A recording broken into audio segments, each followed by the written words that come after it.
didn't I tell y'all DeAndre Bonds was gonna give it to you?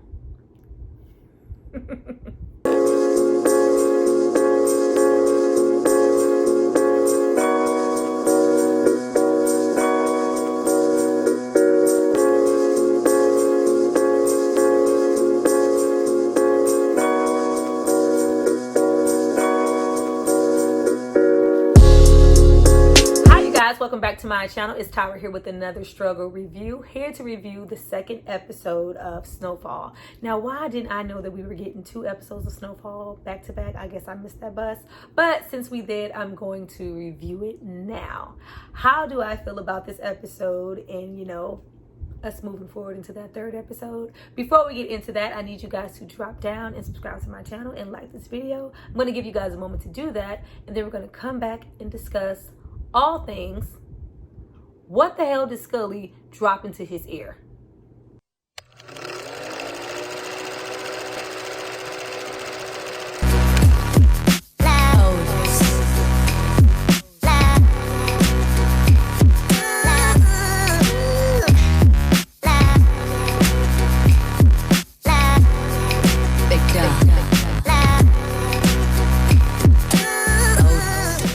So we start off this episode getting into Franklin, who has been working with man boy all along. He was never, you know, trying to play both sides. He clearly chose his side, and it was man boy in favor of Scully, which I can completely understand because honey, Scully is not all there. We immediately get into, you know, them kind of trying to jump out. I was like, this is the dumbest plan. Like, what? Who came up with this plan? We have, you know, the team, you know, hiding out in, you know, 2x4s or whatever the hell those things are. And Franklin standing in the middle with his cane and his brand new, you know, Marine, we're in the Navy now, guard. And I was just like, so this is what y'all came up with? Okay. We get into Scully rolling up. Like, if DeAndre Bonds was not giving me everything I needed, it was giving me all lockdown. You know, when he was gearing up after, oh girl, lockdown. If y'all ain't seen lockdown, 2000s lockdown, with Master P make him say, and DeAndre was getting that little jail scene, I was like, oh, y'all never go to jail. Never go to jail. But he was giving me very much those teas when he was going, you know, to get his payback. Like, I'm tired of this. I'm going. That whole, baby, when he cut that music up and dropped, I just need somebody to drop down and tell me what he put in his ear. Because I was, what? I know it was some type of drug because them pupils got real dilated. And, honey, we hopped out the car looking for cockroaches. What was going on up here? Because... And you have Franklin, wide-eyed Franklin. Hey, everything okay? Roaches. Oh. What the fuck? It was all funny and very, you know, interesting at the same time. Because I'm like, don't wait for nothing. Franklin, clearly this man is not all there. Run, either pop off or run. Make a choice. Like, we not. But it was, oh my gosh, it was everything. It was very funny and intense all at the same time. But from that very scene, we go on this whole goose chase of, did we get Scully? I'm like, all of this, and we don't even know if we got Scully. Now, I do not like predictable things. I do not. I was like, y'all not finna play with me. Y'all know damn well y'all didn't get Scully because y'all would have showed him that on the ground. Y'all didn't get Scully. Scully was all hyped up on all fumes that he dropped in his ear. Y'all most definitely did not get Scully.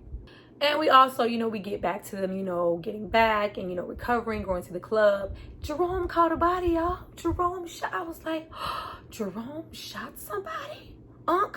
Jerome shot somebody. I was like, oh. Jerome down. Love Jerome. We get into, you know, Franklin hyped up. Like, if we didn't get him, Scully has made it very clear, if you cross me, that's it. If Scully is alive, it's over. I'm like, there has to be a storyline. Of course Scully is alive. We need some intensity going on. But you know, he's trying to do what he always does. Let me get to my mom and pops first. Protect family at all costs. And they do what they always do. We ain't going, what you coming in here for? Cutting on lights. We ain't going nowhere. What? Don't start this shit.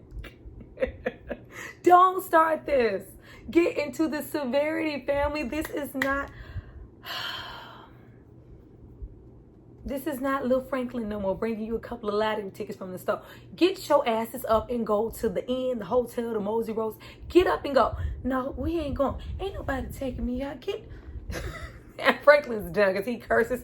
Y'all making this shit hard. Shit.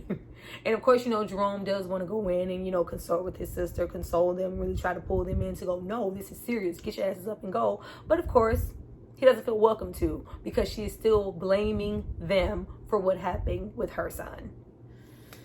I'll be real glad when she get over it. Now, after the shooting, we get into Franklin kind of, you know, trying to lay low, hide out, because of course, we don't know if Scully's dead. Scully ain't dead. But, you know, he ends up at T's, you know, our new love interest, with a little cute self, with a little, what's she, stylist, or it was a lot of clothes everywhere.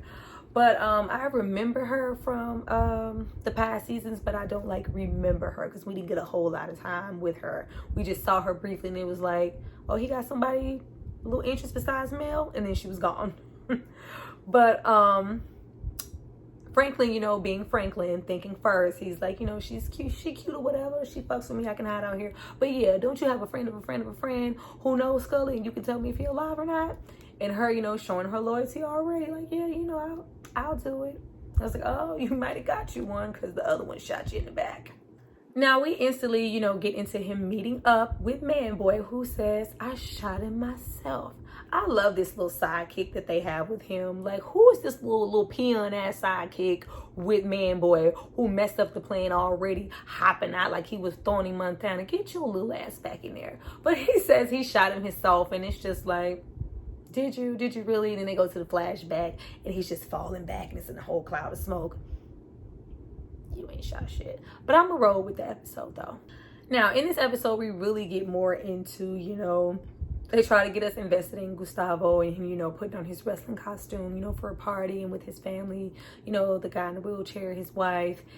And it's just like, I just really wish that they would get that part of the story together. It shouldn't feel like a takeaway for us to go back to Gustavo. Like, that needs to be some essential parts. Now, everything does work as a whole, as far as, you know, them supplying and, you know, getting this to Franklin and vice versa. And, you know, Franklin supplying, you know, all this money and this vice versa to, you know, Teddy to give, you know, to the government and all that to fund, you know, war and all this other stuff that they did with, you know, this crack epidemic.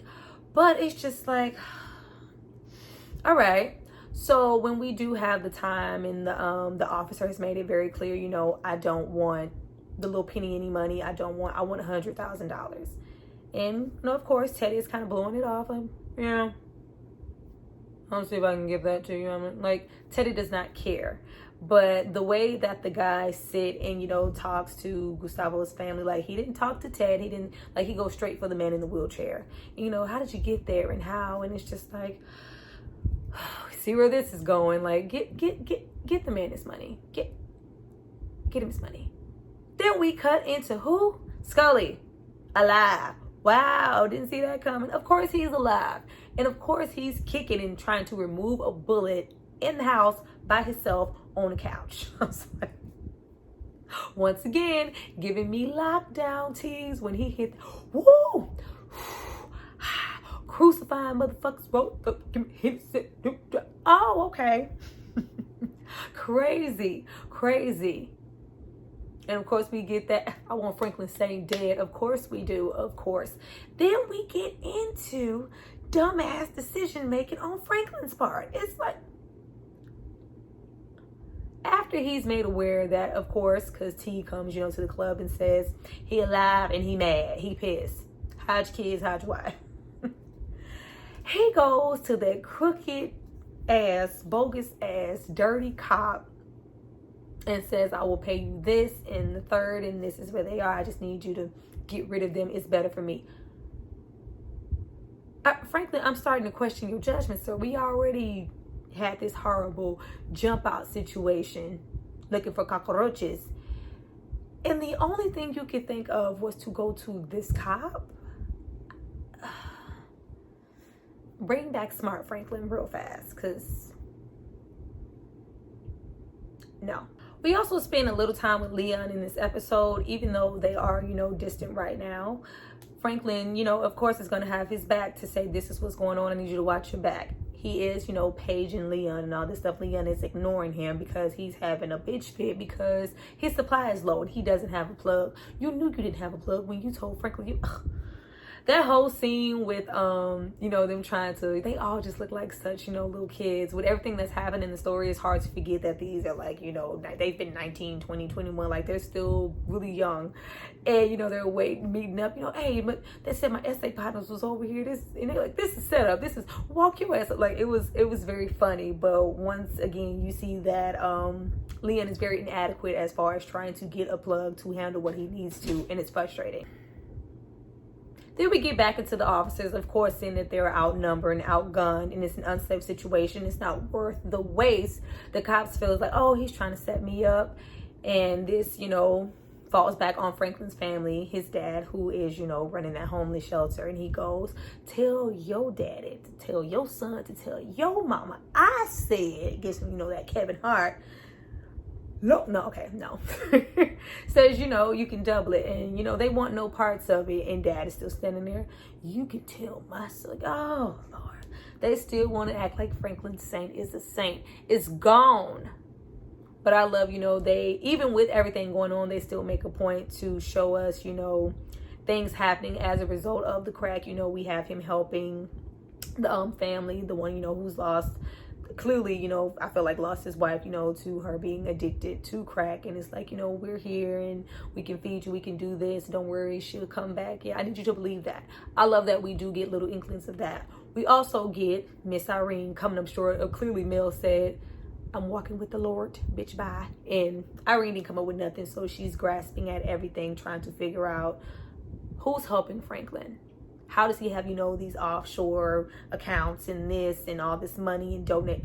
What's going on? So, of course, she pretends, I know Fred Hampton and these things, and kind of baits herself, even coming in to kind of save him with the cop in that situation, kind of looking like a savior, kind of winning over Pop's favor. And it's just like, okay, I'll talk to you a little bit. I'm like, oh, no, don't talk to nobody. But, we stop there and we end with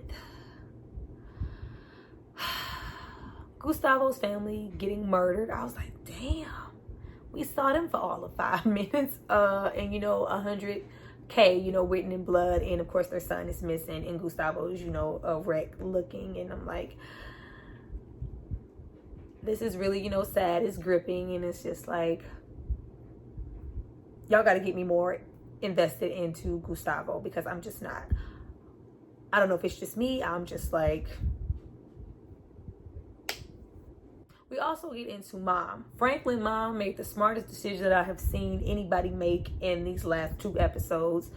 Like, I'm trying to get to the higher ups. What you are doing, what you are trying to do, because Franklin trying to save people now.